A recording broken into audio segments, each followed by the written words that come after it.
Hi everyone. First of all happy women's day to all the beautiful ladies. आज जो मैं video बना रहा हूँ ये स्पेशली वुमेंस डे के लिए बनाया है, for the mother and the baby. ये वीडियो आपके basic facts towards your baby clear करेगा। बहुत सी बार जो स्पेशली फ़र्स्ट टाइम प्रेग्नेंट होती है फीमेल्स, उन्हें ये पता नहीं होता है कि उनका बेबी का केयर उन्हें कैसे करना है। इस तरह से वो कुछ पुराने तरीके अपनाते हैं जो सालों से चले आ रहे हैं, लेकिन गलत हैं। इस केस में हमें क्या करना है, क्या सही है, क्या बेसिक फैक्ट्स है जो हमें हम बच्चों के बारे में जानना है, इसलिए ये वीडियो मैंने बनाया है। So this video specially dedicated for the mother and the baby. First of all, जब बच्चा डिलीवर होता है, हमारा बेसिक क्वेश्चन होता है बच्चे को क्या देना है, कब देना है। तो फर्स्ट थिंग इज़ हमें ब्रेस्ट मिल्क देना है। ब्रेस्ट मिल्क, और स्टार्ट करना है इसे with in half an hour, 30 minutes के अंदर आपको ब्रेस्ट फीडिंग स्टार्ट करना है अगर नॉर्मल डिलीवरी है तो। कभी कभी सिजेरियन सेक्शन रहता है, सेक्शन डिलीवरी रहती है, इन केसेस में ब्रेस्ट फीडिंग थोड़ा डिले हो जाता है। कभी कभी कुछ मदर को इश्यूज़ रहते हैं जिसके कारण ब्रेस्ट फीड नहीं आ रहा होता है। ऐसे में क्या देना है? ऐसे में आपको टॉप फीड देना है। पाउडर्ड पैकेट आते हैं मार्केट में, वो अपने डॉक्टर से प्रेस्क्राइब कराना है और वो देना है। काऊ मिल्क या पैकेट मिल्क, जो पैकेट्स आते हैं मिल्क के, वो नहीं देना है। अब और कुछ दे सकते हैं क्या? जैसे कि ग्राइप वाटर? नहीं, ग्राइप वाटर बिल्कुल नहीं देना है। इसमें शुगर रहता है, स्टेरॉइड्स रहते हैं, अल्कोहल रहता है, जो बच्चों के लिए बहुत हार्मफुल होते हैं। क्या हम हनी दे सकते हैं बच्चे को? नहीं, हनी बिल्कुल नहीं देना है। इससे कुछ सीरियस इंजरीज हो सकती हैं जो कि बहुत डेडली होते हैं। फिर कफ सिरप दे सकते हैं? नहीं, कोई कफ सिरप नहीं देना है 6 महीने या 1 साल से छोटे बच्चों को। क्या हम कुछ और चीज़ें दे सकते हैं जैसे शक्कर का पानी? ये भी नहीं देना है। पानी दे सकते हैं? नहीं देना है। आपको ब्रेस्ट मिल्क के अलावा कुछ भी नहीं देना है। अब अगर मदर को कफ है, माइल्ड फीवर है, या फिर मदर कोई दवाई पे है, तो ब्रेस्ट मिल्क देना है या नहीं? माइल्ड कफ है, फीवर है, is not a contraindication for breast feeding. आपको ऐसे में ब्रेस्ट फीडिंग बिल्कुल नहीं रोकना है, ब्रेस्ट फीडिंग कंटिन्यू करना है।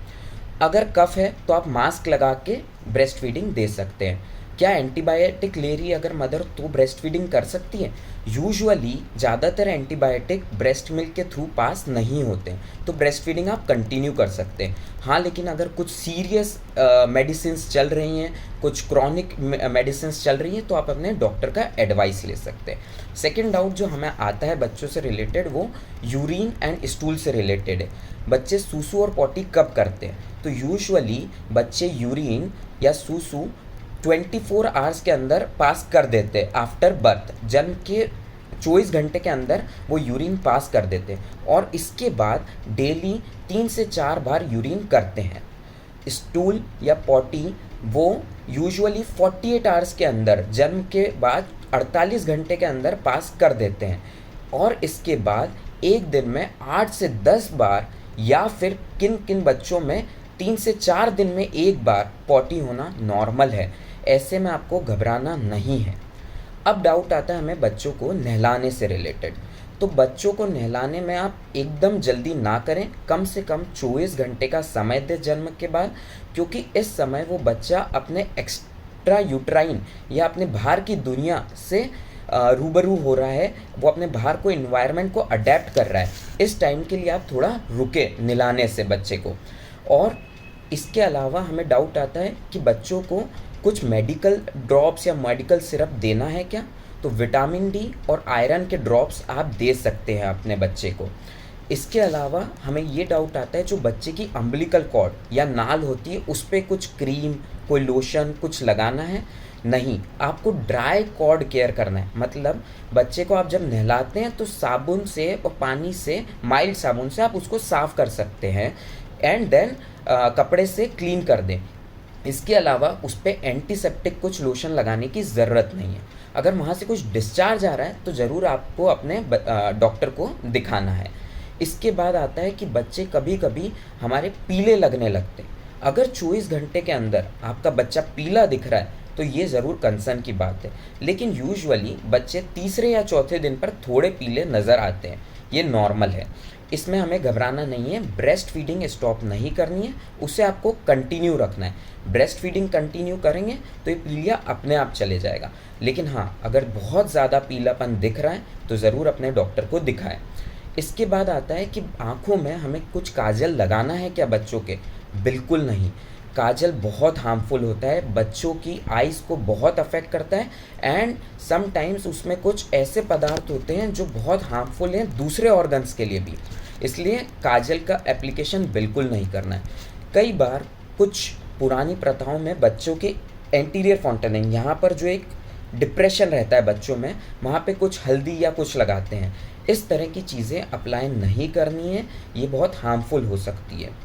क्या बच्चों का सर मुंडन करना एकदम ज़रूरी है या बहुत जल्दी करना ज़रूरी है? नहीं, ऐसा बिल्कुल नहीं करना है।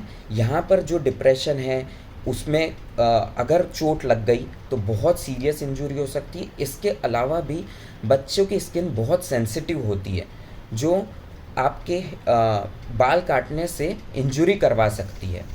अब नेक्स्ट थिंग आता है कि बच्चों को हमें धागे या फिर रक्षा पोटली या फिर यहाँ पर कुछ ये बांधने हैं या नहीं? बिल्कुल नहीं बांधने हैं।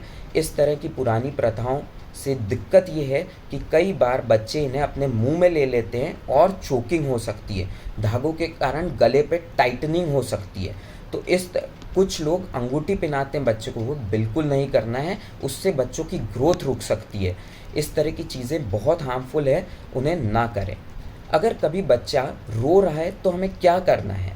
बच्चा बहुत ज़्यादा रो रहा है तो हमें सबसे पहले रोने का कारण समझना है। कई बार बच्चा किसी अपने डायपर में यूरिन कर देने के कारण रो रहा होता है, या उसे कोई चीज़ टाइट हो रही है इसलिए रो रहा होता है। कई बार उसे भूख लग रही होती है तो रो रहा होता है। कई बार उसे ताप होता है या कुछ और दिक्कतें इसलिए रो रहा होता है। तो हमें पहले रोने का कारण जानना है। यूजुअली ज़्यादातर केसेस में ये मेडिकल कंडीशंस नहीं होते हैं, लेकिन हाँ, अगर बहुत ज़्यादा रो रहा है और चुप भी नहीं हो रहा है तो ज़रूर आपको अपने डॉक्टर को दिखाना है। इसके बाद हमें ध्यान रखना है, कई बार कुछ पेरेंट्स बच्चों को टीवी के सामने रख देते हैं, ये बिल्कुल नहीं करना है। टीवी की जो ब्राइट लाइट होती है उसे बच्चे इंटरप्रेट नहीं कर पाते, समझ नहीं पाते, सिर्फ ब्राइट लाइट को देखते रहते हैं। ये बच्चों के लिए बहुत सीरियस हानि करा सकता है, क्योंकि ये बच्चों का इंटरेक्शन, डेवलपमेंट, उनका ग्रोथ, उनकी लैंग्वेज, उनका बोलना, ये सब को डिले कर सकता है।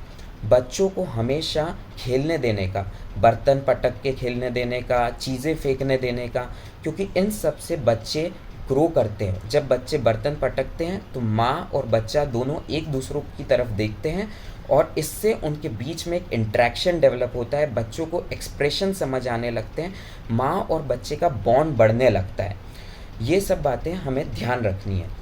कई बार बच्चे जब ग्रो होते हैं तब उनकी स्किन बहुत ड्राई होती है।